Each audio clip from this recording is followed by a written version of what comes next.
Hi students, today we will see what is pollen-pistil interaction. This will be the session after pollination, that is pollen when falls on stigma by the process called pollination. We have already gone through all the process of pollination that takes place in plants and various types of pollination in the last session. Okay, today we will see when the pollen falls on the stigma. Say this is stigma, pollen falls on it. What happens? What is the procedure that takes place when pollen falls on the stigma? This topic it will be covered under pollen pistil interaction. Okay, as soon as pollen falls on the stigma, there is a chemical dialogue between stigma and pollen that takes place. Okay, the chemical dialogue, why it happens? Because to check its compatibility, to check whether it is of same species,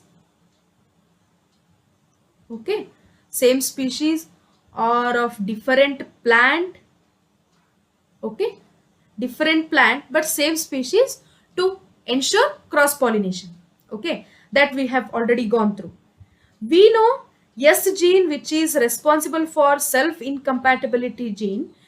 Last session I have already explained S1, S2, S3, S4, S5 and S6. These are alleles under capital S gene. Okay. Once the pollen grain pass the test, okay, it is of the same species and of different plant. It is very good pollen grain which has fell on our stigma, so ready for fertilization now. Okay, what happens once the pollen grain is ready and it passes the test taken by stigma, the synergids from the ovule, this is embryo sac, synergids is present here with the egg cell, that is egg apparatus. Okay, one of the synergid will degenerate, okay, and start releasing the chemicals. It will start releasing the chemicals. I hope it's clear. Once it start releasing the chemicals, due to chemotropism, the chemical is released by the synergids, and due to chemotropism, the pollen grain which is present above or fallen on the stigma will be initiated to produce pollen tube. That is, intine will be bulged out of the exine through germ pore. Okay, through germ pore. The active cytoplasm which is present in the pollen tube, pollen grain, we have to say, the active cytoplasm will be at the tip in the pollen tube first. Next will be the vegetative cell which comes after active cytoplasm, and then the generative cell will become. Okay, the stage which I have drawn or I am explaining for fertilization is two cell stage of pollen grain, because 60% of angiosperms shed their pollen grain in two cell stage. So I am taking two cell stage. When we have to say it is successful pollination, once the pollen tube is induced for formation, once the pollen tube is started or growing, we have to say pollination is successful. Now, okay, we will just see how the diagram is given in NCERT. Okay, I have drawn the same diagram from the NCERT, where the stigma is here, the stigma is shown here, the pollen tube will be growing from the style and reaching the micropylar end here. It will be grown here and reached the micropylar end, and once the pollen tube is okay, the synergids, one of the synergid will degenerate and start producing the chemical. Due to chemotropism, the pollen tube will be initiated. Okay. Then we will see what happens. Once it reaches the synergids, it will be guided by the filiform apparatus of the synergids to reach egg cell. Okay, I hope it's clear. Egg cell. Okay, in the continuous process, in the gradual process, the male gametes are formed. Okay, male gametes, where the male gametes are formed by generative cell. generative cell, in the process of formation of pollen tube, even before reaching the micropyle region or Synergid's filiform apparatus, the generative cell will be divided into two cells to form male gametes. Two male gametes are formed in the pollen tube. I have shown here, male gametes are there already. Okay, vegetative cell will be behind the male gametes in the tube. Okay, once the pollen tube reaches the micropylar end, this is micropylar end, we know this, micropylar end, micropylar end. Once it reaches the end tip or the end of the embryo sac ruptures due to friction. Okay, and then it will enter the synergy, one of the degenerated synergids, and will be guided by filiform apparatus and reaches center, and slowly one of the male gamete will fuse with the egg cell. This is egg cell, and other will be fusing with polar nuclei. I hope it's clear. It is shown here. Discharge of male gametes into synergids and movement of the sperms. They are called male gametes. Okay, one to egg and another to central cell, that is polar nuclei. This entry of male gametes or pollen tube can be of three types. What are they? We will see. First is, once the pollen tube is grown into style due to chemotropism. I have already said, due to chemotropism, which is formed or released by synergids. Due to chemotropism, this will go inside and forms pollen tube and enter inside. Okay, I hope it's clear. The generative cell will divide into two male gametes. Okay, the entry of pollen tube can be of three types. Just we will draw a diagram here for easy understanding. I is oval shaped embryo sac. Okay, these are integuments for say. I will draw integument. This is micropylar end, and this is chalazal end. Okay, I hope it's clear. Now we will see what happens.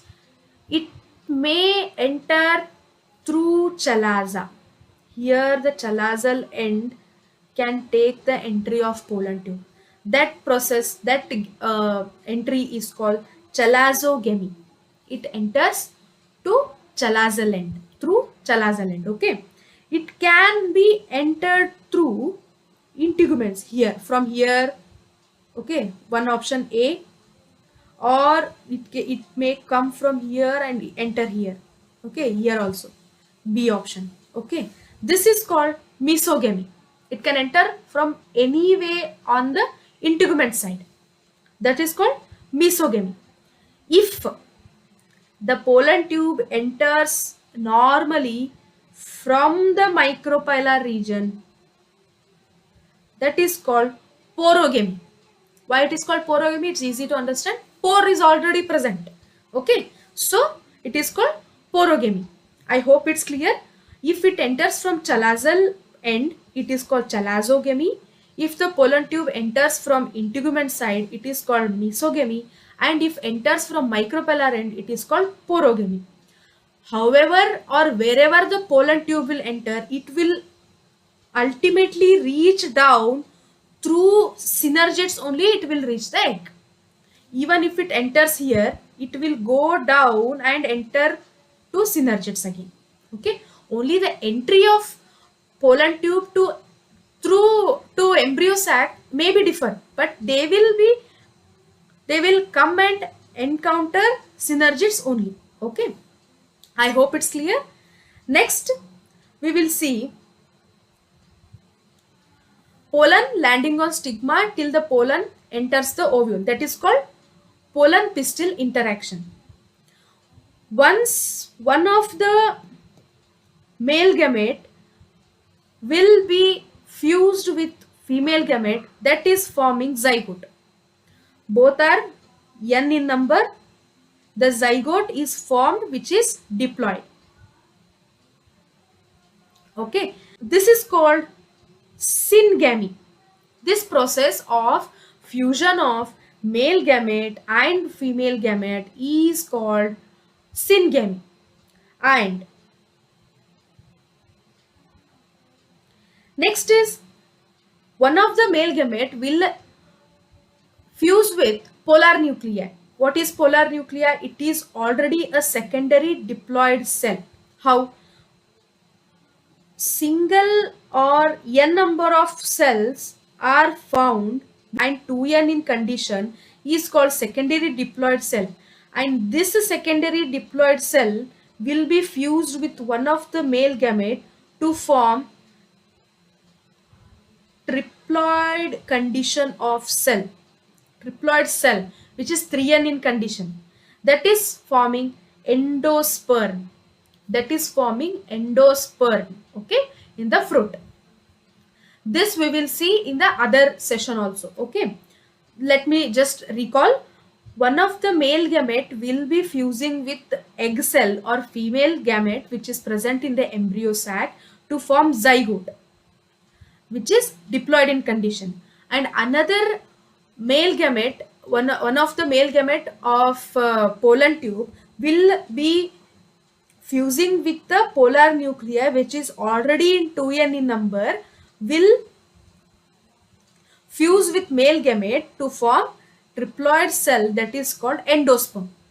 I hope it's clear for everyone. So there is double fusion takes place in fertilization of angiosperms. Hence, this is called double fertilization. I hope it's clear for everyone. Okay, next we will see what is the formation of fruit, how the seed is formed, what is the parts of the seed, etc. Okay, any questions you can ask me in the comment section. For notes, just comment in the comment section. Okay, thank you.